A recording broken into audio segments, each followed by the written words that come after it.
you are anything like me, you probably have an older iPad that you're thinking about upgrading, but you're really not sure about whether you should upgrade to the latest iPad 8th generation. Now, it is $329, and you don't know if it's going to be value for your money if you upgrade from that older device. Well, you are in the right place, because in today's video, I'm going to go ahead and unbox that 10.2-inch iPad. I'm going to do some performance tests against the previous generation, and at the end of the video, I'm going to give you an idea whether or not you should upgrade from your older iPad. I am Mike. This is Tech 24/7 TV. Let's get started. Welcome back to Tech 24/7 TV, where we bring you the best in unboxing and product reviews so you can make informed buying decisions. Here on this channel, we do the analysis of the various bits and bytes that transcend technology, only to find their way in your pocket. So if you like product review videos, just like this 10.2-inch iPad video that you're watching right now, make sure you are subscribed, click notifications, because this is Techtober. We got Techvember.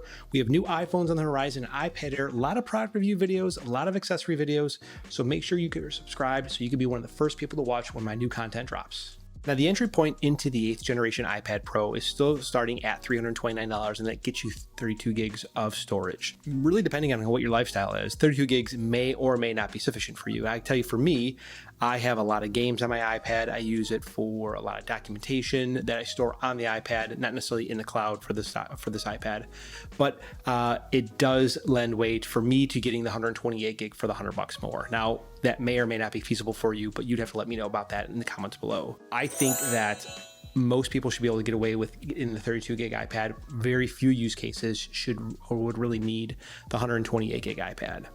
Now, depending on what iPad you are upgrading from, the biggest change here is going to be, one, the processor. Now, in this new 8th generation iPad, you are getting the A12 Bionic processor with the neural engine. The previous iPad came with the A10. It didn't have the neural engine in it, and it's roughly somewhere between, I think it's like 46% faster in terms of like the computations it can do. Now, this iPad, much like the previous generation, supports the Apple Pencil that was introduced in 2017, if I'm not mistaken. It also supports the Apple Keyboard that was introduced last year. So you're really getting kind of the full suite of features that the iPad offers, in addition to, again, that brand new processor, or that new processor that is in this. Now, it's not the newest processor that Apple offers. That right now, that is going to be the A14, which is in the iPad Air 4. That launches like in a number of days from now, which is going to be at the Apple event. But I would say that this is going to be a more than sufficient processor to last you, I would say, several years, 4 or 5 years, I think at the minimum, that we'd see Apple supporting this iPad. So you should feel confident when you look at it and you purchase it that it's going to have support, again, for at least 4 or 5 years. Apple doesn't have a history of ending support anything between 3 years.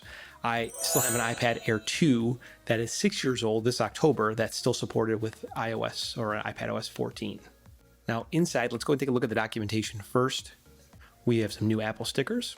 These look kind of big, don't they? And the user's manual. Also new this year is going to be the fact that Apple is including a USB-C wall adapter, which has been upgraded to 20 watts, and then you also have a Lightning to USB-C cable included. Now let's just put this aside. So I think it goes without saying that if you're buying the newest generation of the iPad Pro, it really should be faster than the previous generation. And if you look at these iPads, you are getting the A12 Bionic chip with the neural engine in comparison to the A10 Fusion. Now, I really didn't think it was going to be that much faster than it was, but it really did surprise me. Now, I did use Geekbench 5 as a way of measuring the raw performance coming off of the chip. It's not necessarily an indication of what real-world performance would look like, but I would say that if you're just looking at raw speeds and feeds, you can see which one device is going to be faster. All right, now I started by having both devices turned off, and I'm powering them back on at the same time, just to make sure that there's, to clear any type of memory. Now, in terms of just boot up time, here on the left is the iPad 8, here on the right is going to be the iPad 7. We got the home screen first here on the iPad 8. Now both iPads are powered on, and we're going to go ahead and run Geekbench.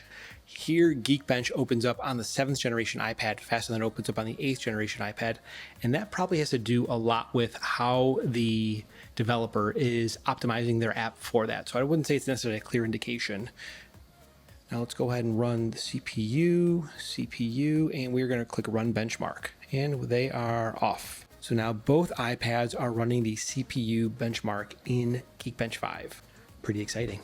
I wonder which one's going to finish first. Now, the benchmark tests take about 2 to 3 minutes to go ahead and complete. They're not necessarily something that's run quickly because it goes through a number of different tests going to go ahead and validate the benchmark.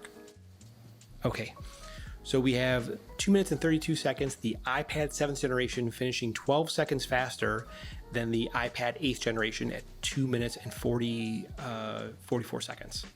So looking at the raw performance numbers here, we have single core score of 1115 on the 8th generation iPad Pro compared to 759 on the 7th generation iPad Pro, and 2189 versus 1420.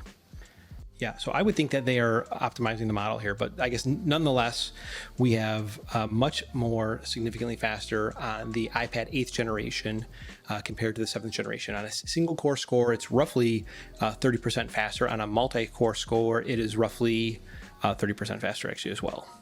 The 8th generation iPad Pro is at 1,115 single core score compared to 759 on the 7th generation iPad. And then you have a multi-core score on the 8th generation iPad, 2189 compared to 1420 on the 7th generation. So about 30% faster in each scenario, which is actually kind of impressive. 30% is not necessarily something, it's not something to sneeze at. I think in the beginning of the video I quoted around 44%. Now, if you are serious about upgrading, let me know which iPad that you are upgrading from down in the comments below, because you're probably going to see better performance results if you have an older iPad. Not better, I mean, for sure you're going to see better performance results if you're upgrading from an older iPad to this device. Now, I want to go ahead and do some usability testing, but I want to know from you what apps you want to go ahead and see me use. Let me know in the comments below and I'll go ahead and do that. Now, I also have the 10.5-inch iPad Pro from 2017. If you want to see that down in the next video, drop a like down below. I am Mike. This is Tech 24/7 TV. I will catch you in the next one. I'm going to go ahead and do some performance tests against the previous generation 7th iPad. I'm going to go ahead and do some performance tests. Mother